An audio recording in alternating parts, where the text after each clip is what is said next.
Hey, I'm here with Ryan Pennington of the Washington Wine Commission today. Ryan, how you doing today?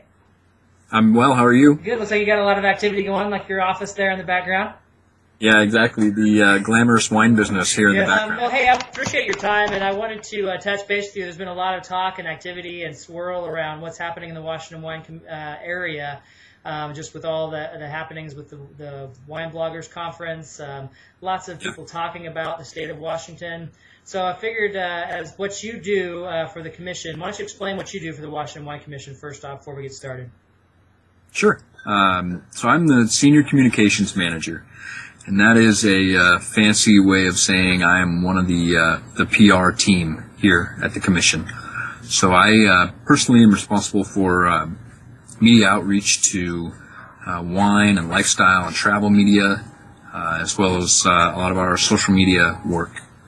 And then, of course, we all have a hand in industry communications and industry outreach as well. What are the biggest struggles that Washington Wine is having right now? Let's just jump right into the bat. What are some of the big struggles you're seeing? Yeah. I think that, I guess fortunately and unfortunately, our biggest challenges at the moment aren't actually all that different from our challenges really in the modern era of the Washington wine industry. And that is just simply awareness of Washington as a wine-producing region. I think even amongst the trade and wine media, Washington isn't always known as in depth as many of the other regions in the world are, particularly in terms of our quality and diversity. Some of the other regions of the world are often known as being associated with one particular variety or another. That's not to say that folks really know what that region is all about, but that varietal recognition gives them kind of a shortcut to at least some kind of cursory awareness or recognition. And that's not really a luxury that we have. So just frankly, getting on the radar screen and especially when you brought it out to lifestyle media or the general public, and especially outside the country, just even having an understanding of what Washington state is outside of the wine industry, the geography of the state, the climate of the state, even where it's located, is a starting point. And then drilling down on wine from there and on our regions, our AVAs from there, and kind of filling out the story that way. We really, once you establish awareness with the wine drinking consumer and get the wine in their hands and in their mouths, the positive response, the product speaks for itself. But it's just really about making that introduction.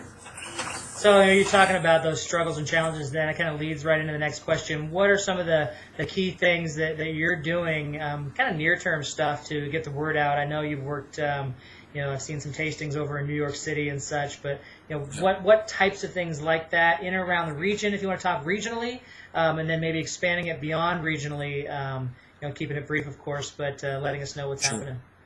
Yeah, well, that's a good way to break it out, and that's how we generally do it, is geographically. So locally, what we're doing, of course, Taste Washington has been around a long time. Just this week now we have the Auction of Washington Wines, which is a great partner event of ours. It's not actually an event that we produce, but it's a sister organization. It's been around for 23 years and raises great awareness of the industry generally. But we produce several events. We're also, for the first time this year, launching an integrated marketing campaign specific to the Seattle market. That'll be about $100,000 in advertising and a very cool consumer point-of-sale promotion tool we're calling the World Class Value Pass. So it'll be backed by a website where retailers, restaurants, and winery tasting rooms can upload special deals or experiences that they're offering specific to Washington wine, and then this pass will get the consumer those deals. Then there'll also be a mobile marketing component, so you can download the pass to your mobile device and use it that way. And of course, we have Taste Washington coming up again in March, and 20-something before that in November. Then stretching out domestically, we take a targeted approach to to work in select markets for an expanded period of time. We just don't have the resources to do advertise nationally and really make much of an impact. So we select certain markets and commit to those markets for a period of time. Right now we're in Chicago. We're wrapping up, or actually just getting ready to launch the second wave, the second year of our campaign there. That'll be bookended in November with a big consumer event. And we're looking at, we've committed to Washington, D.C. to be the next market after that. So we've done some initial research there, and we're kind of putting together what that campaign will look like. And that'll follow on from Chicago in 2011 and 2012. Another thing that targeted approach really lets us do is tailor the tactics that we use in each market for what really will move the needle in that market, rather than just taking a cookie-cutter approach to every market, really learning the players in the market, learning what works there, and then leveraging that knowledge. And then, of course, laying over that from the PR side, constantly working with influencers at wine, lifestyle, travel, in New York, San Francisco, LA, all the major media centers.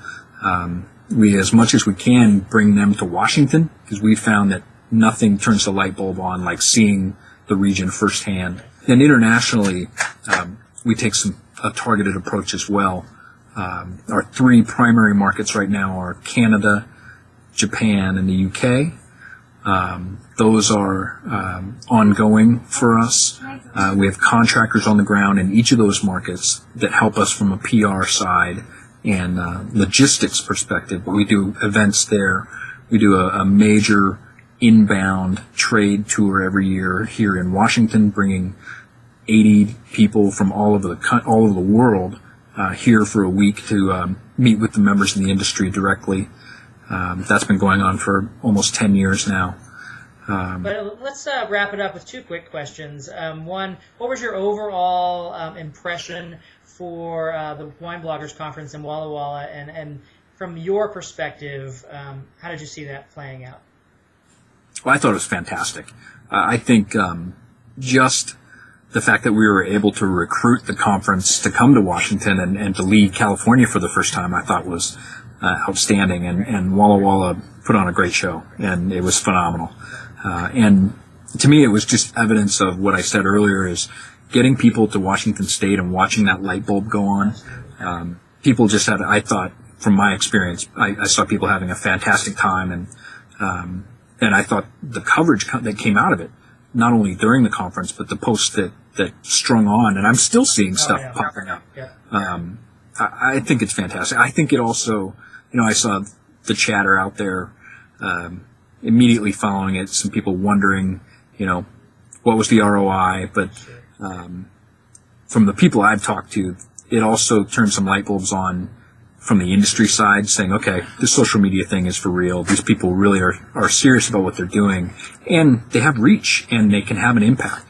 I thought your post today, by the way, was great about relationships really selling wine, and that really is what it's all about. And that's what wineries do when they go to call on an account. It's all about forming that relationship, and that's what the industry need to do with not only social media, but traditional media and everyone else. It's about building a relationship and telling your story, and the medium doesn't change that fundamental fact. Well, I think that's actually a perfect place to end the conversation, because the relationships really are what it's all about. I appreciate your time. I know you're busy and waving that flag for Washington Wine, and we thank you guys for doing that so much. So thanks a lot, Ryan, and we'll talk to you soon. Yeah, thank you, Josh. My pleasure. Anytime.